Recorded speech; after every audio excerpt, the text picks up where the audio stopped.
আমার বন্ধুরা, আশা করি তোমরা ভালো আছো। Welcome to my channel honours bros. আজকে আমাদের আলোচ্য বিষয় the Elizabethan age. Elizabethan age from 1558 to 1603। এই এলিজাবেথান এজকে golden age in the history of English literature, একে বলা হয় গোল্ডেন এজ। এই Elizabethan age is named after queen Elizabeth first. তাহলে এই এলিজাবেথান এজ শুরু হয়েছিল যার নামে চিহ্নিত করা হয়, তা হল কুইন এলিজাবেথ ফার্স্ট, যিনি ইংল্যান্ডে শাসন করছিলেন 1558 থেকে 1603 পর্যন্ত। This is the most glorious age of English literature. স্বাভাবিকভাবেই এটা গ্লোরিয়াস এজ অবশ্যই, কারণ বলাই হলো এটা golden age in the history of English literature. আমরা প্রথমে কয়েকটি important events of this age, গুরুত্বপূর্ণ কয়েকটি ঘটনা জেনে নেব। কুইন এলিজাবেথ তার সময়ে ডায়নাস্টিক প্রবলেমসগুলো কমে গিয়েছিল, অর্থাৎ তার আগে শাসন বিষয়ক যে সমস্যাগুলো ছিল কুইন এলিজাবেথের সময় সেটাকে অনেক কমিয়ে এনেছিলেন তিনি। তাছাড়া পলিটিক্যাল ক্যাওস, রাজনৈতিক যে বিশৃঙ্খলা কুইন এলিজাবেথের যুগের আগে ছিল, সেই পলিটিক্যাল ক্যাওসটাকেও, রাজনৈতিক বিশৃঙ্খলাকেও বেশ কমিয়ে আনা সম্ভব হয়েছিল। অর্থাৎ কিনা কুইন এলিজাবেথের সময় সার্বিকভাবে একটা স্টেবল নেশন, একটা স্থির নেশন হিসাবে এসেছিল। স্টেবল নেশন তার সাফল্য পেয়েছিল। আরও বলা যেতে পারে কুইন এলিজাবেথ এই প্রোটেস্ট্যান্টস এবং ক্যাথলিকদের সাথে একটা নেগোসিয়েশন করতে পেরেছিলেন। অর্থাৎ কুইন এলিজাবেথের আগে ধর্মীয় দিক থেকে প্রোটেস্ট্যান্টসদের সাথে ক্যাথলিকদের সাথে একটা সমস্যা দীর্ঘদিনের। ক্রিশ্চানিটির মধ্যে প্রোটেস্ট্যান্টস এক গ্রুপ, ক্যাথলিক এক গ্রুপ।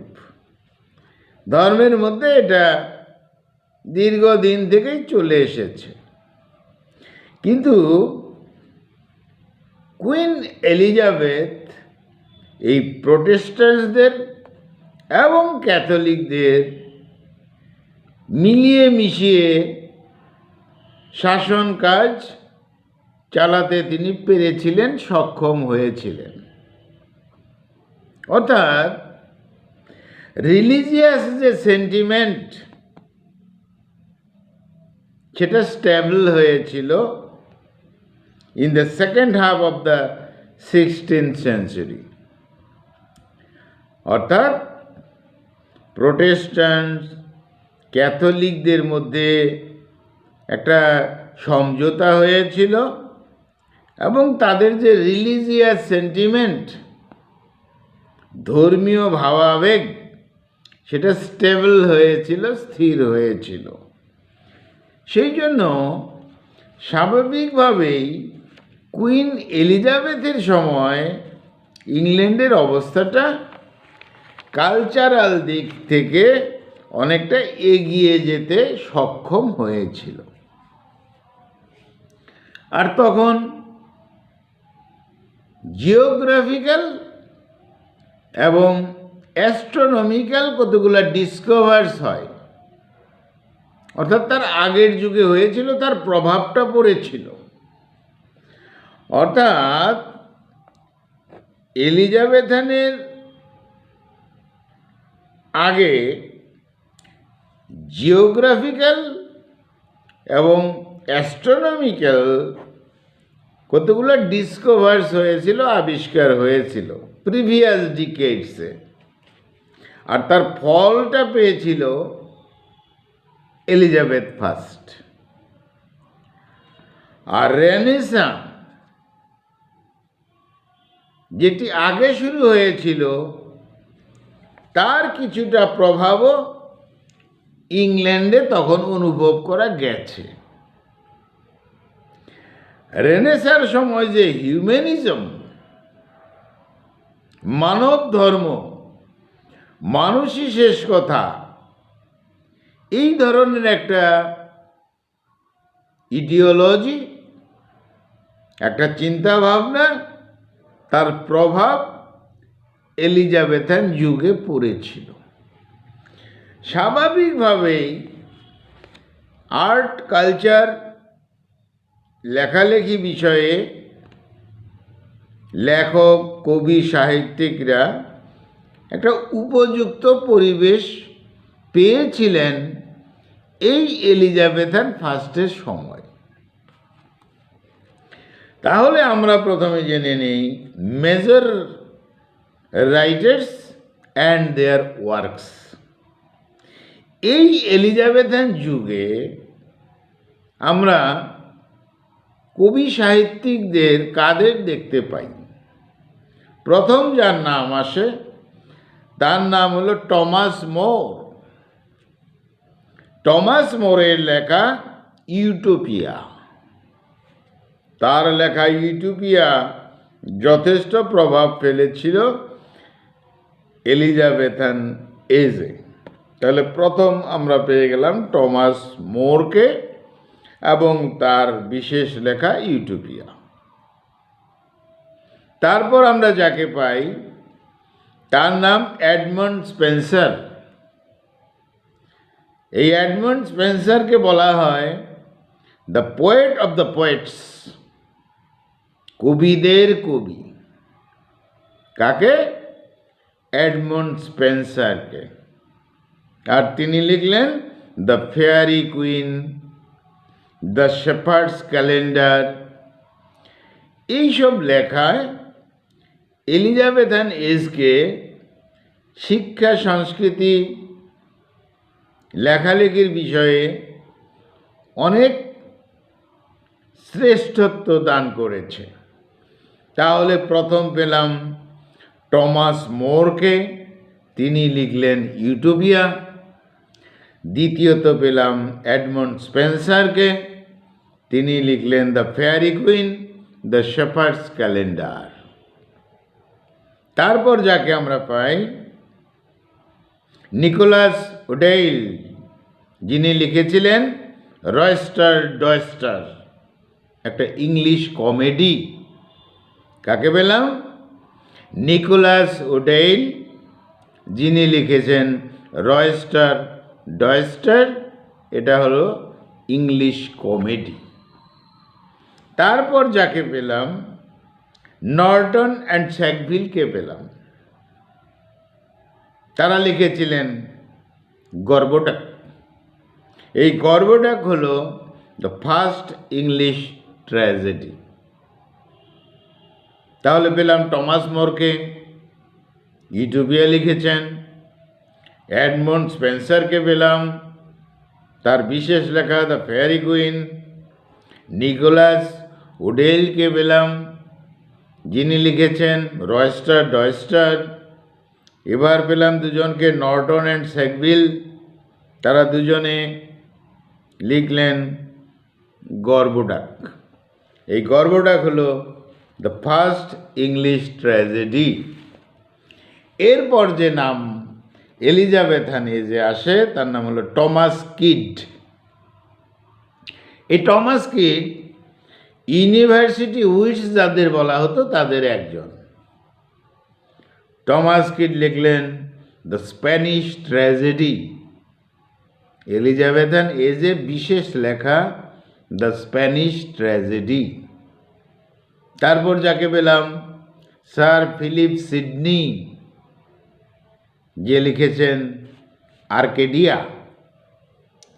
তাহলে ইউনিভার্সিটি উইটসের কথাটা যেহেতু চলে এসেছে, ইউনিভার্সিটি উইটসদের মধ্যে কারা প্রথমে জেনে নেই ইউনিভার্সিটি উইটস? যারা ক্যামব্রিজ ইউনিভার্সিটিতে বা অক্সফোর্ডে পড়াশোনা করত সেই স্কলারদের বলা হয় ইউনিভার্সিটি উইটস। তারা হলেন Marlowe, Kyd, Lyly, Nashe, Greene, Peele. এদেরকে বলা হয় ইউনিভার্সিটি উইটস। এরা কেউ পড়তেন ক্যামব্রিজ ইউনিভার্সিটিতে, কেউ পড়তেন অক্সফোর্ডে। তারা যথেষ্ট ছিলেন স্কলার, তারা লেখালেখির জগতে চলে আসেন। এই ইউনিভার্সিটি উইটসরা, তাদের প্রভাব পড়েছিল এলিজাবেথান এজে। তারা হলেন Marlowe, Kyd, Lyly, Nashe, Greene, Peele. এরা যেমন মার্লোর কথা যেহেতু আসছে, ডক্টর ফাস্টাস বিশেষ লেখা মার্লোর ডক্টর ফাস্টাস এলিজাবেথান এজকে সাংঘাতিকভাবে প্রভাবিত করেছিল। মার্লোর doctor Faustus. Jew of Malta, মার্লোর দ্বিতীয় লেখা Jew of Malta. Edward second, Tamburlaine the great, এগুলো ছিল মার্লোর লেখা। এরপর যার নাম আসে, বিশেষ নাম আমরা শেষে রেখেছি, উইলিয়াম শেক্সপিয়ার। এই উইলিয়াম শেক্সপিয়ার হিউম্যান সাইকোলজির উপর নাটক লিখেন। টোটাল 37 নাটক তিনি লিখেছেন। এই এলিজাবেথান ফার্স্টের মৃত্যুর আগে পরে তিনি এই 37 নাটক লিখেন। আর 154 সনেট তিনি লেখেন উইলিয়াম শেক্সপিয়ার। এই যুগে এলিজাবেথান এজে উইলিয়াম শেক্সপিয়ার যে সমস্ত নাটকগুলো লিখেছিলেন তার মধ্যে বিশেষ বিশেষ নাটক হলো Henry six, Richard third, the comedy of errors, love's labour's lost, Romeo and Juliet, a midsummer night's dream, king John. এই নাটকগুলো উইলিয়াম শেক্সপিয়ার লিখেন। আর এগুলো এলিজাবেথান এজের ফসল। The two gentleman of Verona William Shakespeare লিখলেন। দ্য মার্চেন্ট অফ ভেনিস লিখেছেন। Much ado about nothing, Julius Caesar, as you like it, Hamlet, twelfth night, Troilus and Cressida, all's well that ends well. এইসব নাটকগুলো, William শেক্সপিয়ারের নাটকগুলো Elizabethan এজের সাহিত্য ক্ষেত্রে বিশেষ ফসল। তাছাড়া আমরা এই এলিজাবেথান এজে আরও কয়েকজনের নাম বলবো। ফ্রান্সিস বেকন, ফ্রান্সিস বেকন তিনি লিখলেন the natural philosopher's essays. Francis বেকনের পর বেন জনসন, বিশেষ নাম নিউ ক্লাসিসিস্ট, এই বেন জনসন তার বিশেষ লেখা every man in his humour. Ben জনসনের লেখা every man in his humour. John Lyly তিনি লিখলেন শেপো অ্যান্ড পেও, আর লিখলেন মিডাস। কে লিখলেন Midas? John Lyly. Robert Greene লিখলেন friar Bacon and friar Bungay. Robert Greene. George Peele লিখলেন agreement of Paris.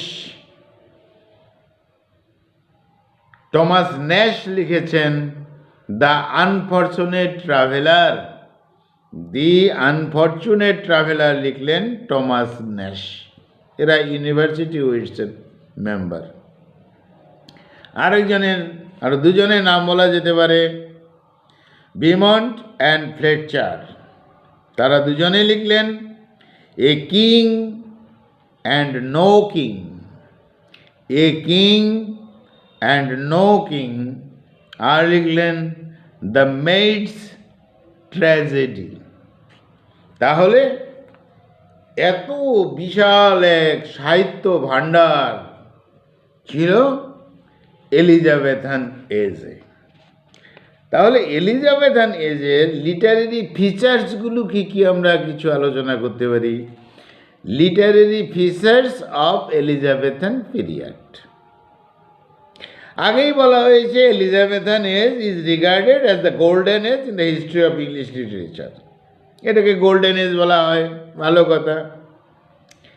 The Renaissance brought ancient Greek and Roman wisdom to England.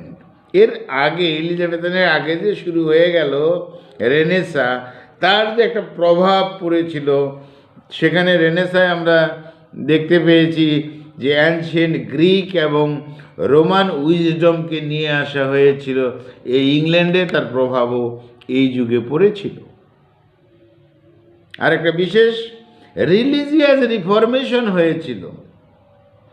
Religious reformation taught religious tolerance and secularism. অর্থাৎ বলা হয়েছে আগে যে এখানে ধর্মীয় ব্যাপারে একটা রিফরমেশন, একটা সংস্কার হয়েছিল, হ্যাঁ, এবং রিলিজিয়াস টলারেন্স, দুটি গ্রুপ ক্যাথলিক অ্যান্ড প্রোটেস্ট্যান্ট, তাদের মধ্যে একটা রিলিজিয়াস টলারেন্ট সহিষ্ণুতা এসে গিয়েছিল, সেকুলারিজম এসে গিয়েছিল, হিউম্যানিজমের কথা বলা হয়েছিল, মানুষ শেষ কথা, মানুষই মূল বিষয়, এরকম একটা চিন্তাভাবনা এসেছিল। আর সোশ্যাল লাইফ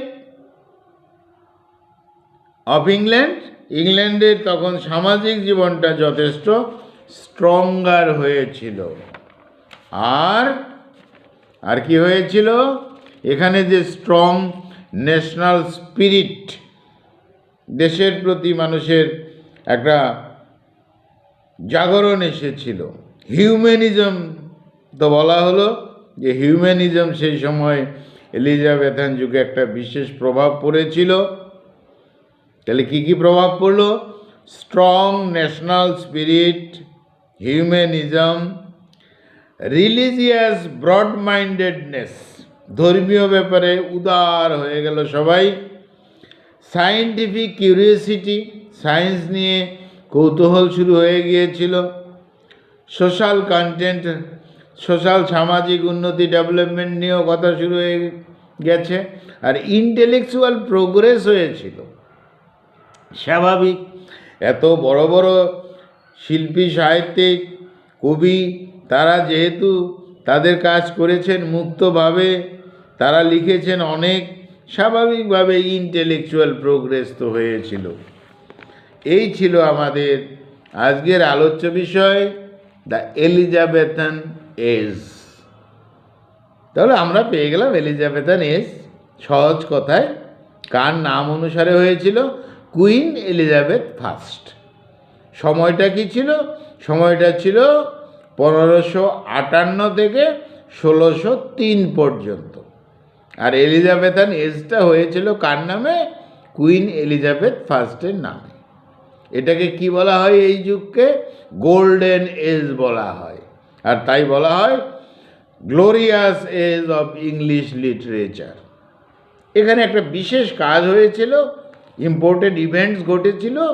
সেটা হলো যে আগের যুগের যে ডাইনাস্টিক প্রবলেম, যে রাজকীয় প্রবলেমটা ছিল, শাসনের প্রবলেম ছিল, সেটা মিটে গিয়েছিল অনেকাংশে। আর পলিটিক্যাল ক্যাওয়াস, রাজনৈতিক বিশৃঙ্খলা যেটা হয়েছিল, সেটাও অনেকাংশে কমে গিয়েছিল। তার জন্য নেশনটা স্টেবল হয়েছিল, স্থির হয়েছিল। এটা আমরা পেয়েছি। আর মূল্যবান ইভেন্টস ঘটেছিল যে প্রোটেস্ট্যান্টস এবং ক্যাথলিক ধর্মের দুটি গ্রুপ তারা একসঙ্গে নেগোসিয়েশন করেছিলেন। তাদের মধ্যে উদারনৈতিক চিন্তা এসেছিল, যার নাম হিউম্যানিজম। এটা আমরা পেয়েছি। অর্থাৎ রিলিজিয়াস সেন্টিমেন্টের থেকে যথেষ্ট ব্রড মাইন্ডেড হয়ে গিয়েছিলেন এই দুই দল। যাই হোক, আগের যুগে রেনেসার একটা প্রভাব এখানে পড়েছিল এই যুগে। তাহলে মেজর যে রাইটার্স, কাদের পেয়েছি আমরা? টমাস মোরকে পেয়েছি, যিনি ইউটোপিয়া নিয়ে এসেছেন। এডমন্ড স্পেন্সারকে পেয়েছি, যাকে বলা হতো পোয়েট অফ দ্য পোয়েটস, যিনি লিখেছিলেন ফ্যারি কুইন। নিকোলাস ওডেলকে পেয়েছি, ডয়েস্টার লিখেছিলেন। নর্টন সেকভিলকে পেয়েছি, যারা লিখেছেন গর্ভডাক।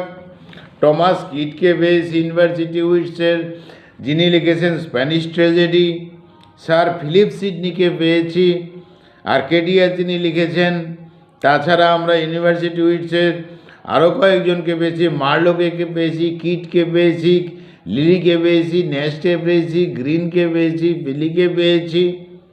মার্লো লিখলেন তার doctor Faustus, Jew of Malta, Edward second ইত্যাদি লেখা। এবার আসলেন উইলিয়াম শেক্সপিয়ার, তিনি হিউম্যান সাইকোলজির উপর লেখা শুরু করলেন। আর এভাবেই তিনি 37 ড্রামা লিখেছিলেন এবং 154 সনেট লিখেছিলেন এই এলিজাবেথান যুগের আগে পরে মাঝখানে। আর তার লেখার মধ্যে আমরা বিশেষ পেয়েছি Henry six, Richard third, comedy of errors, love's never lost, Romeo and Juliet, midsummer night's dream, king John, the two gentleman of Verona, merchant of Venice, much ado about nothing, Julius Caesar, as you like it, Hamlet, twelfth night, Troilus and Cressida, all wells that end well. তারপরে আমরা বিশেষ লেখক পেয়েছি যাদের, Francis বেকনকে পেয়েছি, বিশেষ লেখক পেয়েছি বেন জনসনকে, যিনি লিখলেন everyman in his humour. John Lyly লিখলেন, তারপর রবার্ট গ্রিন লিখেছেন, এবার পিলি লিখেছেন, জর্জ পিলি, তিনি লিখলেন এগ্রিমেন্ট অফ প্যারিস। টমাস নেশ লিখেছেন দ্য আনফরচুনেট ট্রাভেলার। আমরা পেয়েছি আরও দুজনকে, বিমন্ট অ্যান্ড ফ্লেচার, তারা লিখেছেন a king and no king. আর লিটারেরি ফিচারের মধ্যে এলিজাবেথান পিরিয়ডে যেটা পাওয়া গেছে, যেটাকে তো গোল্ডেন এজ বলাই হতো, আর এখানে দেখা গেছে আগের যুগের স্কলাররা এই গ্রিক এবং রোমান থেকে উইজডম, জ্ঞান যেটা নিয়ে এসেছিলেন, স্বাভাবিকভাবেই তার প্রভাব পড়েছিল। রিলিজিয়াস রিফরমেশন হয়েছিল, ধর্মীয় একটা সংস্কার হয়েছিল, এবং ধর্মীয় মানুষরা রিলিজিয়াস টলারেন্স, ধর্মীয় সহিষ্ণুতা শিখেছিলেন।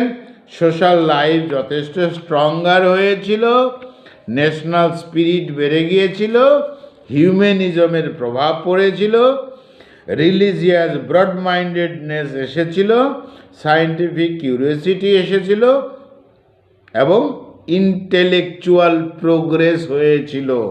সার্বিকভাবে এই এলিজাবেথান এজ ছিল গোল্ডেন এজ। এই ছিল আমাদের আলোচ্য বিষয়, দ্য এলিজাবেথান এজ। বন্ধুরা ভালো থেকো, আমার চ্যানেলটা সাবস্ক্রাইব করো। খুব ভালো থেকো, খুব ভালো থেকো।